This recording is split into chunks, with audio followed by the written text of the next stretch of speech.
Então agora eu vou falar com vocês de uma outra forma de você utilizar os gaps a seu favor.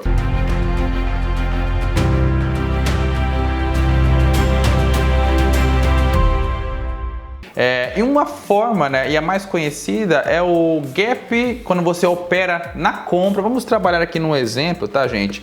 Aqui a gente vai trabalhar bastante com análise gráfica nessa segunda fase aqui do conteúdo sobre gaps. Vamos supor que você está analisando o gráfico diário, tá? Gráfico diário das ações X, gráfico diário das ações Y. E você está buscando, por exemplo, um rompimento. O que acontece? Acontece o rompimento, porém por meio de um gap de fuga. O que é o gap de fuga? Vou colocar na tela para vocês aqui. Gap de fuga, gente, normalmente na forma mais tradicional, acontece após um pivôzinho, os preços sobem, né? Corrigem e depois rompem a zona de resistência. Depois de uma congestão, o papel congestionou e depois rompeu para cima. Normalmente os preços vão seguindo, rompe aquela zona de resistência e continua subindo. Análise técnica clássica, né?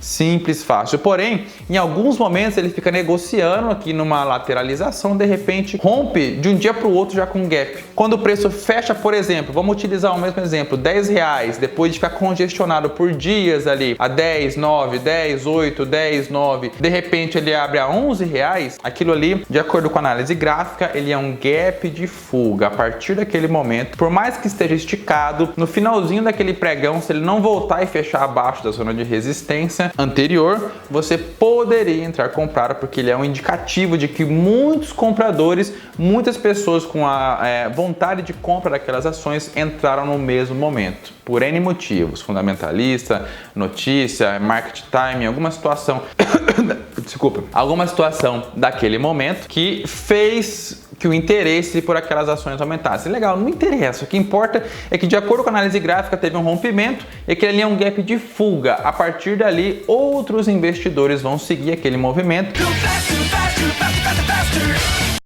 E o papel vai realizar um movimento de alta nos próximos dias. Aí você tem que estabelecer também o stop gain, o stop loss. O gap de fuga ele é muito utilizado, tá? No swing trade por maior parte dos traders. Qual que é outro formato, Luiz? Gap de exaustão. O gap de exaustão geralmente ele acontece no final, depois desse movimento que eu falei. Teve uma congestão ou um topo e um fundo ascendente e de repente veio o gap de fuga. Legal, entrei comprado e o preço realmente seguiu como eu gostaria. Foi subindo 5, 10, 15, 20%, chegou lá em cima, ele deu mais um gap. Nossa, Luiz, eu vou entrar mais pesado ainda agora porque já teve um gap lá embaixo. Os preços subiram como eu gostaria que subisse. Chegou lá em cima, teve um outro gap mais forte ainda. Eu vou aumentar a minha posição.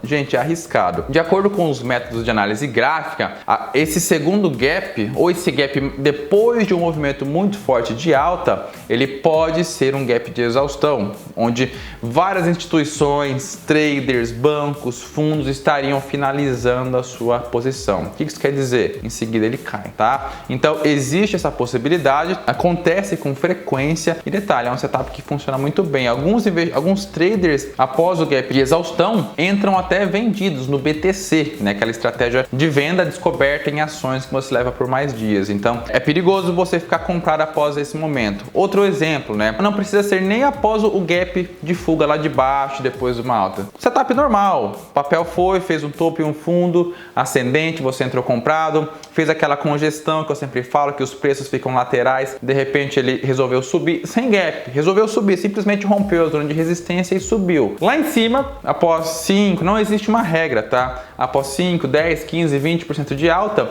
um gap lá em cima, o que isso quer dizer para você? Ah, é um gap de fuga, agora eu vou entrar comprado, gente. Os preços, eles tendem a se equilibrar. Nesse caso, eu peço para você olhar outros indicadores, bandas de Bollinger, média móvel, algo que vá te ajudar a encontrar o equilíbrio nos preços para identificar se esse exemplo que eu mencionei agora não é um gap de exaustão, tá? Nesse modelo que eu acabei de explicar, muito provavelmente é um gap de exaustão, onde quem está comprado é indicado realizar a zeragem, né? Ou quem sabe ficar mais ligado, ele subir o stop um pouquinho mais para cima, e quem não está posicionado, não entrar comprado e na verdade observar o mercado para possíveis oportunidades de venda.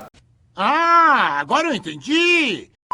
tá bom? Gente, isso aqui foi um assunto, assim, uma forma bem resumida que eu encontrei para explicar para vocês o lado positivo e o lado negativo dos gaps nos gráficos das ações no swing trade, no gráfico diário. Existe também o gap no intraday, que é no gráfico de 15 minutos, 60 minutos, 5 minutos, que é também utilizado para você operar. A estratégia da ilha, a tática do rompimento, tem um monte de coisa legal, formas legais, estratégias interessantes de você utilizar o gap no day trade. Em um outro vídeo eu explico isso aí para vocês, senão isso aqui vai ficar muito longo, tá bom? Gente, eu agradeço a presença de todos vocês. Quem ainda não conhece o nosso site, entra lá no investidorindependente.com. Por lá você vai encontrar vários artigos, materiais, aulas, cursos completos sobre o mercado financeiro. Um grande abraço, vejo vocês no próximo vídeo.